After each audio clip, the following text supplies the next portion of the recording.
ഇറാനിലെ eastern Azerbaijan പ്രവിശ്യയിൽ ഇന്നലെ നടന്ന ഒരു ഹെലികോപ്റ്റർ അപകടത്തിൽ ഇറാനിയൻ പ്രസിഡന്റായിട്ടുള്ള ഇബ്രാഹിം റൈസിയും അവരുടെ വിദേശകാര്യ മന്ത്രിയും ഉൾപ്പെടെ ചില പ്രധാനപ്പെട്ട നേതാക്കൾ കൊല്ലപ്പെട്ടതായിട്ടുള്ള വാർത്തകൾ നിങ്ങളെല്ലാവരും പത്രമാധ്യമങ്ങളിലൂടെ അറിഞ്ഞിട്ടുണ്ടാവും. ഇറാൻ്റെ നിലവിലെ പരമോന്നത നേതാവായിട്ടുള്ള ആയത്തുള്ള ഖാംനയുടെ ഒരു പിൻഗാമിയായിട്ട് മാറാൻ ഏറ്റവും അധികം സാധ്യത കൽപ്പിക്കപ്പെട്ടിരുന്ന ഒരു നേതാവാണ് ഇബ്രാഹിം റൈസി എന്ന് പറയുന്നത്. അതുകൊണ്ട് തന്നെ അദ്ദേഹത്തിൻ്റെ മരണത്തിന് ഇറാൻ്റെ പ്രസിഡൻറ്റ് കൊല്ലപ്പെടുന്നു എന്നുള്ളതിൻ്റെ അപ്പുറത്ത് ഒരു മാനം ഉണ്ടെന്ന് മനസ്സിലാക്കുക. അപ്പോൾ അതുകൊണ്ട് തന്നെ ഇബ്രാഹിം റൈസിയെക്കുറിച്ചും അദ്ദേഹത്തിൻ്റെ മരണം ഇറാനിൽ ഉണ്ടാക്കാൻ പോകുന്ന പ്രത്യാഘാതങ്ങളെക്കുറിച്ചുമാണ് ഇന്ന് ഈ വീഡിയോയിലൂടെ എക്സ്പ്ലെയിൻ ചെയ്യുന്നത്. Welcome to the weekly column.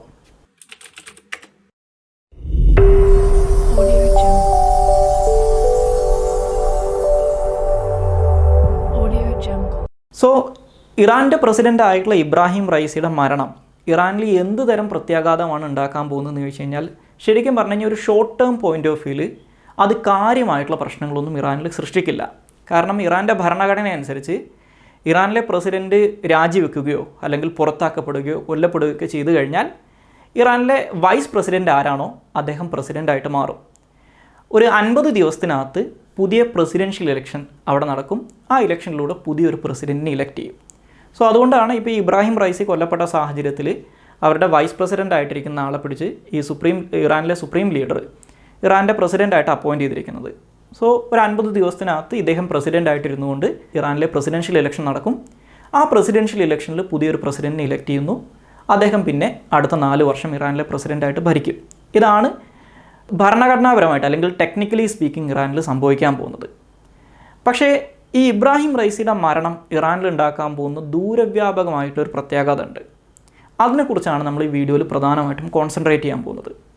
കാരണം ഈ ഇറാൻ എന്ന് പറയുന്ന രാജ്യം ശരിക്കും പറഞ്ഞു കഴിഞ്ഞാൽ നമ്മൾ സാധാരണഗതിയിൽ കാണുന്ന ഒരു ജനാധിപത്യ രാജ്യം പോലെയോ അല്ലെങ്കിൽ ഒരു രാജഭരണം നിലവിലുള്ള രാജ്യം പോലെയോ അല്ല. 1979 ഇന്ന് നമ്മൾ കാണുന്ന രീതിയിൽ ഇസ്ലാമിക് റിപ്പബ്ലിക് ഓഫ് ഇറാൻ അല്ലെങ്കിൽ ഇന്നത്തെ ഇറാൻ നിലവിൽ വരുന്നത്. അതിനു മുമ്പ് ഇറാനിൽ മറ്റുള്ള മിഡിൽ ഈസ്റ്റേൺ രാജ്യങ്ങളിലൊക്കെ നമ്മൾ കാണുന്നത് പോലെ തന്നെ ഒരു രാജഭരണമായിരുന്നു നിലവിലുണ്ടായിരുന്നത്.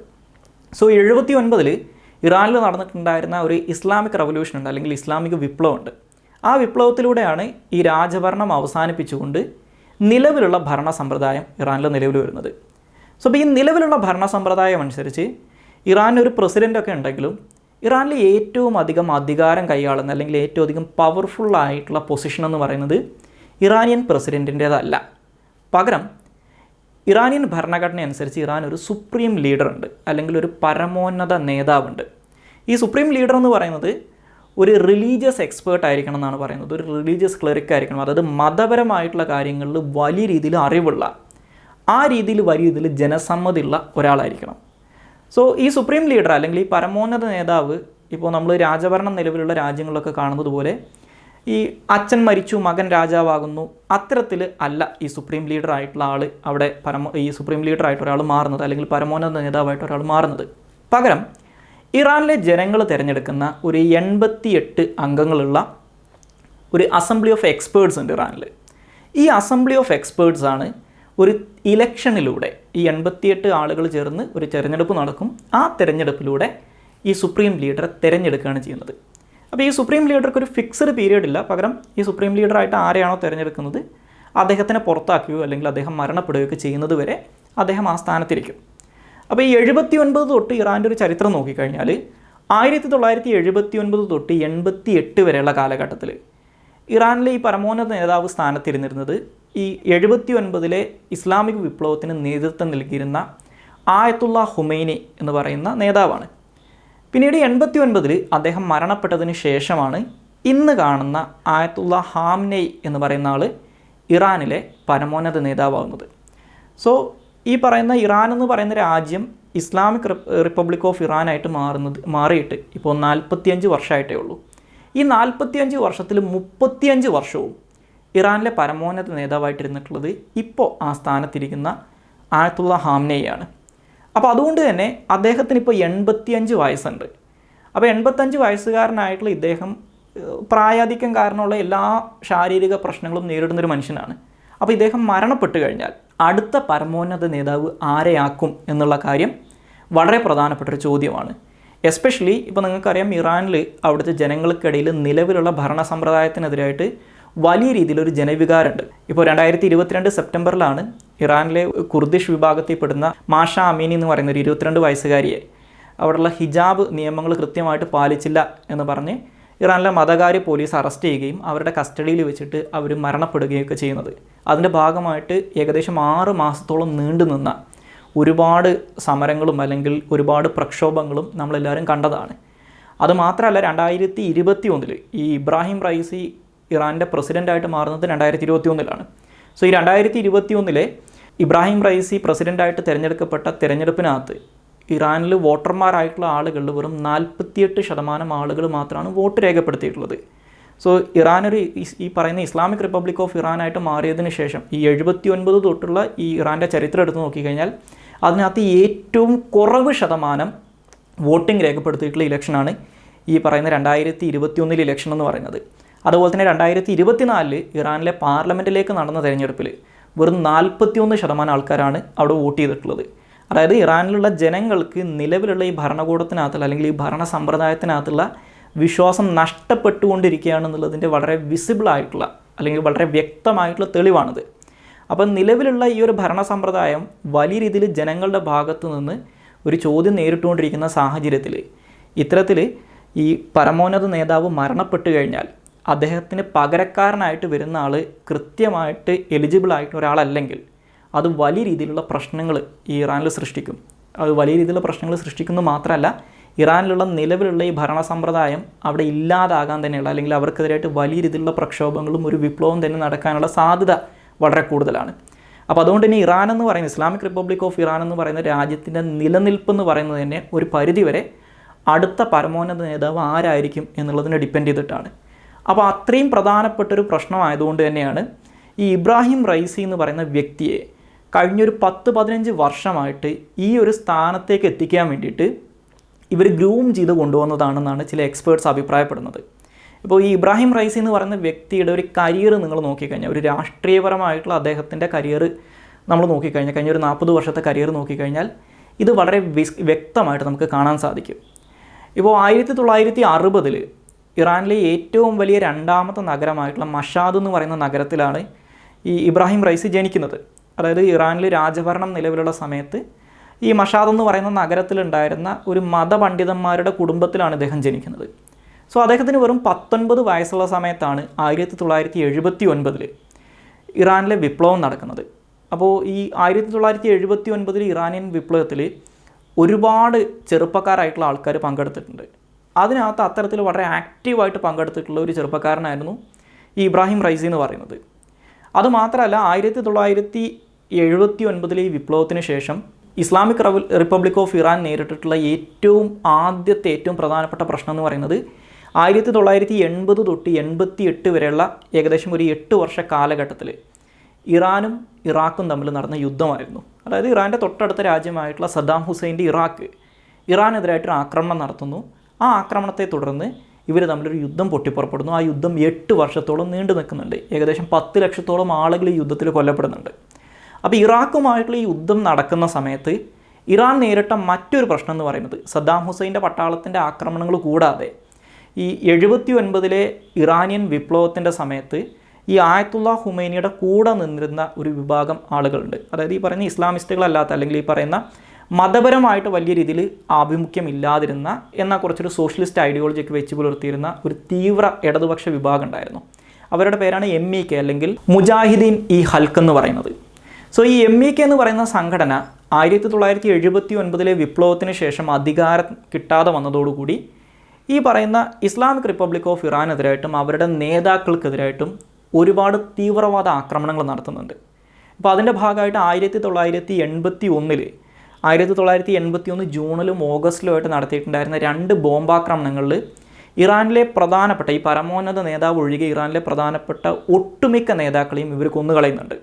81 ജൂണിൽ നടത്തിയിട്ടുള്ളൊരു ബോംബാക്രമണത്തിൽ ഇറാൻ്റെ ചീഫ് ജസ്റ്റിസ് ഈ പറയുന്ന പരമോന്നത നേതാവായിരുന്ന ആയത്തുള്ള ഹുമൈനി കഴിഞ്ഞു കഴിഞ്ഞാൽ രണ്ടാമത്തെ ഏറ്റവും പ്രധാനപ്പെട്ട നേതാവായിരുന്ന ചീഫ് ജസ്റ്റിസ് കൊല്ലപ്പെടുന്നുണ്ട്. ഇതേ വർഷം തന്നെ 81 ഓഗസ്റ്റിൽ നടന്നിട്ടുള്ള മറ്റൊരു ബോംബാക്രമണത്തിൽ അന്നത്തെ ഇറാനിലെ പ്രധാനമന്ത്രി അതുപോലെ തന്നെ അവരുടെ പ്രസിഡൻറ്റ് ഉൾപ്പെടെ കൊല്ലപ്പെടുന്നുണ്ട്. അപ്പോൾ ഇറാനിലെ ഒരു പ്രസിഡൻറ്റ് കൊല്ലപ്പെടുന്നത് ഇതാദ്യമായിട്ടല്ല. ഓക്കെ, അത് 81-ലും സംഭവിച്ചിട്ടുണ്ട്. അതും ഒരു ബോംബാക്രമണത്തിലൂടെ കൊല്ലപ്പെടുന്നുണ്ട്. അതുമാത്രമല്ല, പിന്നീട് ഈ 80 തൊട്ട് 88 വരെയുള്ള കാലഘട്ടത്തിൽ ഇറാൻ ഇറാഖ് യുദ്ധം നടക്കുന്ന സമയത്ത്, ഈ യുദ്ധത്തിൻ്റെ ഒരു അവസാന ഘട്ടമൊക്കെ ആവുന്ന സമയത്ത് ഇറാനെതിരായിട്ട് ഇറാഖിൻ്റെ സഹായത്തോട് കൂടിയിട്ട് വലിയ രീതിയിലുള്ള സൈനിക ആക്രമണങ്ങൾ ഈ MEK എന്ന് പറയുന്ന സംഘടന നടത്തുന്നുണ്ട്. സോ ഈ കാരണങ്ങളുടെ പേരിൽ തന്നെ ഈ MEKയുടെ ഭാഗമായിട്ടുണ്ടായിരുന്ന ഒരുപാട് ആളുകൾ ഇറാനിൽ ജയിലിൽ അടക്കപ്പെടുന്നുണ്ട്.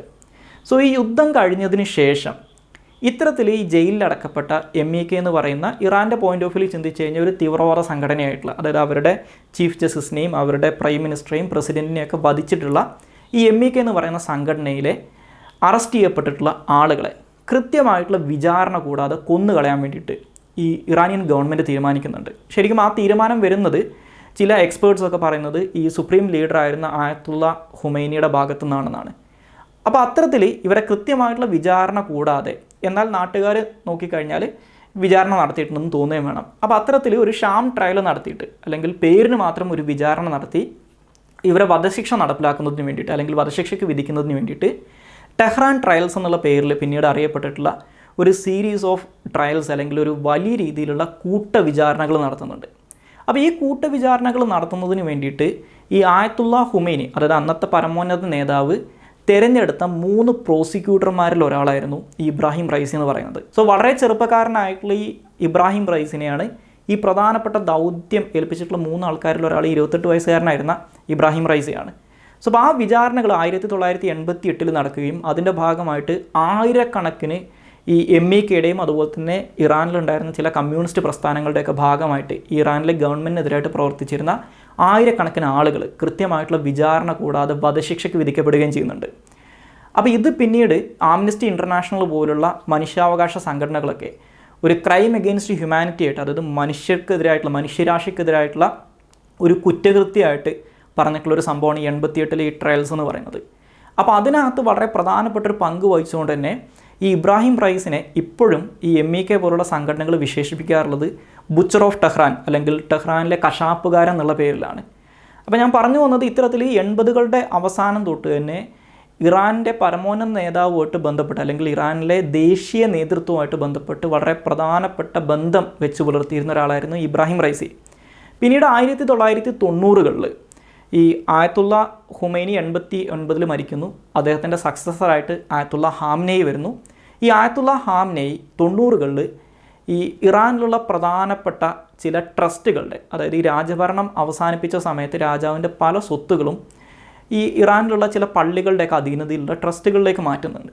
അപ്പോൾ ഇത്തരത്തിൽ വലിയ രീതിയിൽ പണം കൈകാര്യം ചെയ്യുന്ന പ്രധാനപ്പെട്ട ചില ട്രസ്റ്റുകളുടെ നേതൃസ്ഥാനത്ത് ഇബ്രാഹിം റൈസിയെ അപ്പോയിൻ്റ് ചെയ്യുന്നുണ്ട്. അതുപോലെ തന്നെ ഒരു 2000-ൻ്റെ തുടക്കത്തോടു കൂടി, കൃത്യമായിട്ട് പറഞ്ഞു കഴിഞ്ഞാൽ ഒരു 2004 കൂടി ഇറാൻ്റെ ജുഡീഷ്യറിയുമായിട്ട് ബന്ധപ്പെട്ട്, അതായത് അവിടുത്തെ കോടതികളുമായിട്ട് ബന്ധപ്പെട്ട്, ലീഗൽ സിസ്റ്റവുമായിട്ട് ബന്ധപ്പെട്ടിട്ടുള്ള പ്രധാനപ്പെട്ട പോസ്റ്റുകളിൽ വളരെ ഗ്രാജുവലായിട്ട് ഈ ഇബ്രാഹിം റൈസിനെ അവരുടെ ഗവൺമെൻറ്, അതായത് അവിടുത്തെ പാർലമെൻറ്റും എസ്പെഷ്യലി ഈ പറയുന്ന പരമോന്നത നേതാവും കൂടി ചേർന്ന് അപ്പോയിൻ്റ് ചെയ്തെന്ന് നമുക്ക് കാണാൻ സാധിക്കും. അപ്പോൾ 2004 അദ്ദേഹം ഇറാനിലെ സുപ്രീം കോടതിയുടെ ഡെപ്യൂട്ടി ചീഫ് ജസ്റ്റിസ് ആയിട്ട് മാറുന്നുണ്ട്. അതായത് ഇറാനിലെ സുപ്രീം കോടതിയുടെ ചീഫ് ജസ്റ്റിസ് കഴിഞ്ഞ് കഴിഞ്ഞാൽ രണ്ടാമനായിട്ട് മാറുന്നുണ്ട്. പിന്നീട് ഇപ്പോൾ നമ്മുടെ ഇന്ത്യയിലെ അഡ്വക്കേറ്റ് ജനറൽ ഓഫ് ഇന്ത്യ എന്നൊക്കെ പറയുന്നത് പോലെ ഇറാനിലെ ലീഗൽ സിസ്റ്റത്തിൽ ഈ ജഡ്ജിമാരല്ലാതെ ലീഗൽ സിസ്റ്റത്തിൽ ഏറ്റവും ഉയർന്ന പദവിയാണ് അവിടുത്തെ പ്രോസിക്യൂട്ടർ ജനറൽ എന്ന് പറയുന്നത്. ഈ പ്രോസിക്യൂട്ടർ ജനറലായിട്ട് ഇബ്രാഹിം റൈസിയെ അപ്പോയിൻ്റ് ചെയ്യുന്നുണ്ട്. പിന്നീട് ഒരു 2017 ആവുന്ന സമയത്താണ് ഇബ്രാഹിം റൈസിയുടെ ഒരു രാഷ്ട്രീയ പ്രവേശനം എന്ന് പറയുന്നത്. അതായത് അതുവരെ ഈ പറയുന്ന കോടതികളൊക്കെ ആയിട്ട് ബന്ധപ്പെട്ട ഒരു ലീഗൽ സിസ്റ്റത്തിൻ്റെ ഭാഗമായിട്ട് പ്രവർത്തിച്ചിരുന്ന ആൾ 2017 നടന്ന പ്രസിഡൻഷ്യൽ ഇലക്ഷനിൽ അന്നത്തെ ഇറാനിയൻ പ്രസിഡൻ്റായിരുന്ന ഹസൻ റൂഹാനിക്കെതിരായിട്ട് പ്രതിപക്ഷ പാർട്ടികളുടെ സ്ഥാനാർത്ഥിയായിട്ട് മത്സരിക്കുന്നുണ്ട്. പക്ഷേ അദ്ദേഹം മത്സരിച്ചെങ്കിലും അദ്ദേഹം ആ ഇലക്ഷനിൽ പരാജയപ്പെടുകയാണ് ചെയ്തത്. അപ്പോൾ ഇദ്ദേഹം പരാജയപ്പെട്ടതിന് ശേഷം ഇദ്ദേഹത്തിനെ പിന്നെയും ഈ ദേശീയ നേതൃത്വത്തിൽ, അല്ലെങ്കിൽ ഈ പറയുന്ന ഒരു ലൈം ലൈറ്റിൽ നിലനിർത്തുന്നതിന് വേണ്ടിയിട്ട് 2019 അദ്ദേഹത്തെ സുപ്രീം കോടതിയിലെ ചീഫ് ജസ്റ്റിസ് ആയിട്ട് അപ്പോയിൻ്റ് ചെയ്യുന്നുണ്ട്. സോ ഈ 2019 തൊട്ട് 2021 വരെയുള്ള കാലഘട്ടത്തിൽ ഇബ്രാഹിം റൈസി ആയിരുന്നു ഇറാനിലെ സുപ്രീം കോടതിയിലെ ചീഫ് ജസ്റ്റിസ് എന്ന് പറയുന്നത്. അപ്പോൾ ഇത്തരത്തിലൊരു 1990കളുടെ അവസാനം തൊട്ട്, അല്ലെങ്കിൽ ഒരു 2000-ൻ്റെ തുടക്കം തൊട്ട് വളരെ ഗ്രാജുവലായിട്ട്, എന്നാൽ വളരെ സ്റ്റഡി ആയിട്ട്, വളരെ പെട്ടെന്ന് ഈ ഇബ്രാഹിം റൈസി എന്ന് പറയുന്ന വ്യക്തിയുടെ പ്രാധാന്യം ഇറാനിനകത്ത് വർദ്ധിച്ചു വരുന്നത് നമുക്ക് കാണാൻ സാധിക്കും. അപ്പോൾ അതുകൊണ്ടാണ് ഞാൻ നേരത്തെ സൂചിപ്പിച്ചതുപോലെ അടുത്ത സുപ്രീം ലീഡർ ആവുന്നതിന് വേണ്ടിയിട്ട്, അല്ലെങ്കിൽ അടുത്ത പരമോന്നത നേതാവ് ആവുന്നതിന് വേണ്ടിയിട്ട് ഈ പറയുന്ന ഇറാനിലെ ചില നേതാക്കളെ, എസ്പെഷ്യലി ഇപ്പോൾ നിലവിലുള്ള പരമോന്നത നേതാവായിട്ടുള്ള ആയത്തുള്ള ഖാംനെയി തന്നെ നേതൃത്വം കൊടുത്തുകൊണ്ട് ഗ്രൂം ചെയ്തെടുത്ത അല്ലെങ്കിൽ വളർത്തിക്കൊണ്ട് വന്നൊരു നേതാവായിരുന്നു ഇബ്രാഹിം റൈസി എന്ന് പറയുന്നത്. കാരണം ഇദ്ദേഹം ഒരു മതപരമായിട്ടുള്ള കുടുംബത്തിൽ നിന്ന് വരുന്ന ആളാണ്. ഇദ്ദേഹം ഒരു മതപണ്ഡിതനാണ്. ഈ ഗവൺമെൻറ്റുമായിട്ട് പണ്ട് തൊട്ടേ, അതായത് വളരെ ചെറുപ്പകാലം തൊട്ടേ അടുത്ത് പ്രവർത്തിക്കുന്നതാണ്. ഈ പരമോന്നത നേതാവുമായിട്ട് പണ്ട് കാലം തൊട്ടേ ബന്ധമുണ്ട്. അപ്പോൾ ഇവരുടെ പോയിൻ്റ് ഓഫ് വ്യൂ നോക്കിക്കഴിഞ്ഞാൽ ഈ സിസ്റ്റത്തിൻ്റെ ഭാഗമായിട്ട് പ്രവർത്തിക്കാൻ തയ്യാറായിട്ടുള്ള, ഈ സിസ്റ്റത്തിൻ്റെ ഭാഗമായിട്ടുള്ള, എന്നാൽ അതേസമയം വലിയ രീതിയിൽ യാഥാസ്ഥിതികനായിട്ടുള്ള, വലിയ രീതിയിൽ കൺസർവേറ്റീവ് ആയിട്ടുള്ളൊരു നേതാവാണ് ഇബ്രാഹിം റൈസി എന്ന് പറയുന്നത്. അപ്പോൾ ആ രീതിയിൽ നോക്കിക്കഴിഞ്ഞാൽ അടുത്ത പരമോന്നത നേതാവാകാനുള്ള എല്ലാ യോഗ്യതകളും ഇദ്ദേഹത്തിനുണ്ടായിരുന്നു. അപ്പോൾ അത്തരത്തിലുള്ള ഒരാളായിരുന്നു ഇബ്രാഹിം റൈസിയാണ് ഇപ്പോൾ കൊല്ലപ്പെട്ടിരിക്കുന്നത്. അപ്പോൾ അതുകൊണ്ട് തന്നെ ഞാൻ നേരത്തെ പറഞ്ഞു, നിലവിൽ ഈ ഇസ്ലാമിക് റിപ്പബ്ലിക് ഓഫ് ഇറാൻ എന്ന് പറയുന്നത് വളരെ അധികം ഒരു ലെജിറ്റിമസി ക്രൈസിസ്, അല്ലെങ്കിൽ ഇറാനിലെ ജനങ്ങൾക്കിടയിൽ തന്നെ വലിയ രീതിയിൽ ഈ ഒരു സിസ്റ്റത്തിനെതിരായിട്ടുള്ള അഭിപ്രായ വ്യത്യാസം, അല്ലെങ്കിൽ അവർക്കെതിരായിട്ടുള്ള എതിർപ്പ് നിലനിൽക്കുന്നൊരു സാഹചര്യത്തിൽ ഇദ്ദേഹം മരണപ്പെടുന്നു. 85 വയസ്സായിട്ടുള്ള ഒരു പരമോന്നത നേതാവ് അവിടെ ഇരിക്കുന്നു. അപ്പോൾ അദ്ദേഹം മരണപ്പെട്ടാൽ അടുത്ത പരമോന്നത നേതാവ് ആരാണെന്നുള്ള ചോദ്യം നിലനിൽക്കുന്ന സമയത്താണ് അതാവാൻ സാധ്യത ഉണ്ടായിരുന്ന ഇബ്രാഹിം റൈസി മരണപ്പെടുന്നത്. അപ്പോൾ ഇതാണ് ഇതിൻ്റെ ഏറ്റവും വലിയ ഒരു ഇമ്പാക്റ്റ്, അല്ലെങ്കിൽ ഏറ്റവും വലിയൊരു പ്രശ്നം എന്ന് പറയുന്നത്. ഇനി ഇബ്രാഹിം റൈസി എന്ന് പറയുന്ന ആൾ 2021 പ്രസിഡൻ്റായിട്ട് മാറിയതിന് ശേഷമുള്ള ഒരു ചരിത്രം നമ്മൾ നോക്കിക്കഴിഞ്ഞാൽ ഈ ഇറാൻ്റെ ചരിത്രത്തിലെ ഏറ്റവും യാഥാസ്ഥിതികനായിട്ടുള്ള പ്രസിഡൻ്റായിട്ടാണ് ഇബ്രാഹിം റൈസിനെ പല ആളുകളും വിശേഷിപ്പിക്കുന്നത്. ഇപ്പോൾ ഉദാഹരണത്തിന് ഞാൻ നേരത്തെ സൂചിപ്പിച്ച ഈ മാഷ അമീനിയുടെ മരണവുമായിട്ട് ബന്ധപ്പെട്ടിട്ടുള്ള പ്രക്ഷോഭങ്ങൾ നടക്കുന്ന സമയത്ത് അതിനെ വളരെ കൃത്യമായിട്ട് അടിച്ചമർത്തുകയാണ് ഇബ്രാഹിം റൈസി ഗവൺമെൻറ് ചെയ്യുന്നത്. അതുമാത്രമല്ല, ഇറാൻ്റെ ഒരു ഫോറിൻ പോളിസി, അല്ലെങ്കിൽ അവരുടെ വിദേശ നയം നോക്കിക്കഴിഞ്ഞാൽ വളരെ കൺസർവേറ്റീവ് ആയിട്ടുള്ള, അല്ലെങ്കിൽ വളരെ ഒരു ഹാർഡ് ലൈനർ ആയിട്ടുള്ള ഫോറിൻ പോളിസിയാണ് ഇബ്രാഹിം റൈസി ഫോളോ ചെയ്തിട്ടുണ്ടായിരുന്നത്. അപ്പോൾ ഇത്തരത്തിലുള്ളൊരു വിദേശ നയത്തിൻ്റെ ഭാഗമായിട്ടും നേരത്തെ തന്നെ അമേരിക്കയുമായിട്ടുള്ള മോശം ബന്ധങ്ങളുടെയൊക്കെ ഒരു ഭാഗമായിട്ട് ഈ അമേരിക്കയും ഇസ്രായേലും ഒക്കെ ആയിട്ടുള്ള ഇറാൻ്റെ ബന്ധം കൂടുതൽ വഷളാവുന്നതും അതിനകത്തൊരു യുദ്ധം വരെ നടക്കാനുള്ള സാധ്യതകൾ ഏറ്റവും അധികം തെളിഞ്ഞു കാണുന്നതും ഈ ഇബ്രാഹിം റൈസിയുടെ സമയത്താണ്. അതുപോലെ തന്നെ ഇറാൻ അവരുടെ സൈനിക ബലം അവരുടെ വിദേശ നയത്തിൻ്റെ ഭാഗമായിട്ട് ഏറ്റവും അധികം ഉപയോഗിച്ച് കണ്ടിട്ടുള്ളതും ഈ ഇബ്രാഹിം റൈസിയുടെ സമയത്താണ്. ഇപ്പോൾ ഉദാഹരണത്തിന് 2022 2024 Iran Iraq, Syria, Israel, Pakistan എന്നീ 4 രാജ്യങ്ങൾക്കെതിരായിട്ട് മിസൈൽ ആക്രമണങ്ങൾ നടത്തിയതായിട്ട് നിങ്ങൾക്ക് കാണാൻ സാധിക്കും. ഇപ്പോൾ 2022 ഇറാൻ്റെ ഒരു സൈനിക നേതാവ് സിറിയയിൽ വെച്ച് ഇസ്രായേലിൻ്റെ ആക്രമണത്തിൽ കൊല്ലപ്പെട്ടതിന് ഒരു പ്രത്യാക്രമണം എന്നുള്ള രീതിയിൽ ഈ ഇസ്രായേലിൻ്റെ ചാരസംഘടനയായിട്ടുള്ള മൊസാദിനൊക്കെ വലിയ രീതിയിൽ പ്രസൻസ് ഉണ്ടെന്ന് ഇറാൻ ആരോപിക്കുന്നൊരു സ്ഥലമാണ് ഇറാൻ്റെ അടുത്ത് കിടക്കുന്ന ഇറാഖിൻ്റെ ഭാഗമായിട്ടുള്ള കുർദിസ്ഥാൻ റീജൻ. ഈ കുർദിസ്ഥാൻ റീജനിലെ ഇർബിൽ എന്ന് പറയുന്ന നഗരത്തിനെതിരായിട്ട് 2022 ഇറാൻ ഒരു മിസൈൽ ആക്രമണം നടത്തുന്നുണ്ട്. അതുപോലെ തന്നെ 2024 തുടക്കത്തിൽ ഇറാനിൽ വലിയൊരു ഭീകരാക്രമണം നടക്കുന്നുണ്ട്. ആ ഭീകരാക്രമണത്തിൽ ഏകദേശം 100ഓളം ആളുകൾ കൊല്ലപ്പെടുന്നുണ്ട്. അപ്പോൾ അതിനുള്ള ഒരു തിരിച്ചടി എന്നുള്ള രീതിയിൽ സിറിയ, അതുപോലെ തന്നെ ഇറാഖ്, പാകിസ്ഥാൻ എന്നീ 3 രാജ്യങ്ങളിൽ ഇറാൻ മിസൈൽ ആക്രമണങ്ങൾ നടത്തുന്നുണ്ട്. അതിൻ്റെ ഭാഗമായിട്ടാണ് പാകിസ്ഥാൻ ഇറാനിൽ തിരിച്ച് ചില സൈനികാക്രമണങ്ങൾ അല്ലെങ്കിൽ വ്യോമാക്രമണമൊക്കെ നടത്തുന്നത്. അതുപോലെ തന്നെ 2024 ഏപ്രിലിൽ ഇറാൻ്റെ സിറിയയിലെ ഡമാസ്കസിലുള്ള എംബസിക്കെതിരായിട്ട് ഇസ്രായേൽ നടത്തിയിട്ടുള്ള ഒരു വ്യോമാക്രമണത്തിനുള്ള പ്രതികാരം എന്നുള്ള രീതിയിൽ ഏകദേശം 300ഓളം മിസൈലുകളും ഡ്രോണുകളും ഉപയോഗിച്ച് ഇസ്രായേലിനെതിരായിട്ട് ഇറാൻ നേരിട്ടൊരു ആക്രമണം നടത്തുന്നുണ്ട്. ഇറാൻ്റെ ചരിത്രത്തിൽ ആദ്യമായിട്ടാണ്, അല്ലെങ്കിൽ ഇസ്രായേലിൻ്റെ ചരിത്രത്തിൽ ആദ്യമായിട്ടാണ് ഇറാൻ ഇത്തരത്തിൽ ഇസ്രായേലിനെതിരായിട്ട് നേരിട്ട് ഒരു മിസൈൽ ആക്രമണം അല്ലെങ്കിൽ നേരിട്ടൊരു ആക്രമണം നടത്തുന്നത്. അപ്പോൾ ഇത്തരത്തിൽ വളരെയധികം ഒരു ഹാർഡ് ലൈനർ ആയിട്ടുള്ള, അല്ലെങ്കിൽ വളരെയധികം അഗ്രസീവ് ആയിട്ടുള്ളൊരു ഫോറിൻ പോളിസി ഉണ്ടായിരുന്ന ആളാണ് ഈ ഇബ്രാഹിം റൈസി എന്ന് പറയുന്നത്.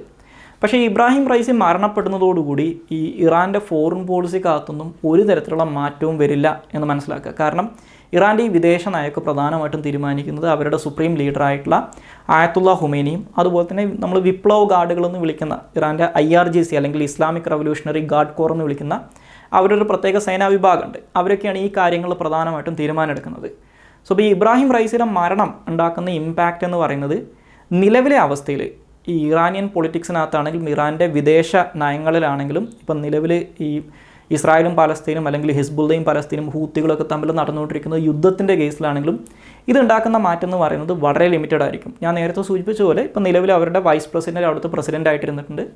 50 ദിവസത്തിനകത്ത് അവിടെ ഇലക്ഷൻ നടക്കും, പുതിയ പ്രസിഡന്റ് ഇലക്ട് ചെയ്യപ്പെടും. പക്ഷേ ഈ ഇബ്രാഹിം റൈസിയുടെ മരണം കാരണം ഇറാൻ ഫേസ് ചെയ്യാൻ പോകുന്ന ഏറ്റവും വലിയ പ്രശ്നം എന്ന് പറയുന്നത് ഈ നിലവിലുള്ള പരമോന്നത നേതാവായിട്ടുള്ള ആയത്തുള്ള ഖുമൈനി മരിച്ചു കഴിഞ്ഞാലാണ്. കാരണം ഞാൻ നേരത്തെ സൂചിപ്പിച്ചതുപോലെ ഈ ആയത്തുള്ള ഹുമൈനി മരിച്ചാൽ അദ്ദേഹത്തിൻ്റെ ഒരു പിൻഗാമിയാകാൻ ഏറ്റവും അധികം സാധ്യത ഉണ്ടായിരുന്ന ഒരാളാണ് ഇബ്രാഹിം റൈസി എന്ന് പറയുന്നത്. ഈ ഇബ്രാഹിം റൈസി കഴിഞ്ഞാൽ പിന്നെ അതിന് അടുത്തൊരു സാധ്യത ഉണ്ടായിരുന്നത് ഈ ആയത്തുള്ള ഹാംനയുടെ തന്നെ മകനായിട്ടുള്ള ഒരു മൊജ്തബ ഹാംനെ എന്ന് പറയുന്ന ഒരാളുണ്ട്, അദ്ദേഹമാണ്. പക്ഷേ ഈ മൊജ്തബ ഹാംനെ ഇപ്പോൾ ഇബ്രാഹിം റൈസി മരിച്ച സാഹചര്യത്തിൽ ഈ ആയത്തുള്ള ഹാംനയുടെ മകനായിട്ടുള്ള ഈ മൊജ്തബ ഹാംനെ എന്ന് പറയുന്ന ആൾ ഇറാനിലെ പരമോന്നത നേതാവായിട്ട് മാറിക്കഴിഞ്ഞാൽ അതുണ്ടാക്കാൻ പോകുന്ന പ്രശ്നം എന്ന് പറയുന്നതും വളരെ വലുതാണ്. കാരണം ഇറാനിലുള്ള രാജഭരണത്തിനെ പുറത്താക്കിക്കൊണ്ടാണ് ഈ ഇസ്ലാമിക് റവല്യൂഷൻ നടന്ന് ഇസ്ലാമിക് റിപ്പബ്ലിക് ഓഫ് ഇറാൻ നിലവിൽ വരുന്നത്. അപ്പോൾ ഈ ഇസ്ലാമിക് റിപ്പബ്ലിക് ഓഫ് ഇറാൻ എല്ലാ കാലത്തും അവകാശപ്പെടുന്നൊരു കാര്യം എന്ന് പറയുന്നത്, ഞങ്ങൾ മറ്റുള്ള ഈ സൗദി അറേബ്യ, UAE ഒക്കെ പോലുള്ള ഞങ്ങളുടെ അയൽ രാജ്യങ്ങൾ പോലെയല്ല, ഞങ്ങളൊരു ജനാധിപത്യ രാജ്യമാണ്, ഇവിടെ രാജാവല്ല ഭരിക്കുന്നത്, ഡൈനാസ്റ്റിക് അല്ല അല്ലെങ്കിൽ മൊണാർക്കി അല്ല ഇവിടെ നിന്നാണ്. പക്ഷേ ഇത്തരത്തിൽ നിലവിലുള്ള ഈ ആയത്തുള്ള ഹാംനെ മരിച്ച് അദ്ദേഹത്തിൻ്റെ മകനാണ് അദ്ദേഹത്തിൻ്റെ പിന്തുടർച്ചാവകാശിയായിട്ട് അല്ലെങ്കിൽ അദ്ദേഹത്തിൻ്റെ പിൻഗാമിയായിട്ട് മാറുന്നതെങ്കിൽ അത് ഒരു മൊണാർക്കിയായിട്ട് മാറുകയാണ്, അല്ലെങ്കിൽ ഒരു രാജഭരണം പോലെ തന്നെ അച്ഛൻ മരിച്ച മകൻ എന്നുള്ള രീതിയിലേക്ക് മാറുകയാണെന്നുള്ള രീതിയിലുള്ള ആരോപണങ്ങൾ ഇറാനിൽ വരാനുള്ള സാധ്യതയുണ്ട്. ഞാൻ നേരത്തെ സൂചിപ്പിച്ചതുപോലെ ഓൾറെഡി ഇറാനിൽ അവിടുത്തെ ജനങ്ങൾക്ക് ഈ നിലവിലുള്ള സിസ്റ്റത്തിനകത്ത് വിശ്വാസ്യത നഷ്ടപ്പെട്ടുകൊണ്ടിരിക്കുകയാണ്. സോ ഈ ഒരു സാഹചര്യത്തിൽ അതുണ്ടാക്കുന്ന പ്രതിസന്ധി എന്ന് പറയുന്നത് വളരെ വലുതാണെന്ന് മനസ്സിലാക്കുക. സോ ഇത്രയും കാര്യങ്ങളാണ് ഈ ഒരു വിഷയവുമായിട്ട് ബന്ധപ്പെട്ട് പറയാനുള്ളത്. സോ ഈ ചാനലും ഈ ചാനലിലെ വീഡിയോസും നിങ്ങൾക്ക് ഇഷ്ടപ്പെടുന്നുണ്ടെങ്കിൽ ഈ ചാനൽ സബ്സ്ക്രൈബ് ചെയ്യുക. So thank you all.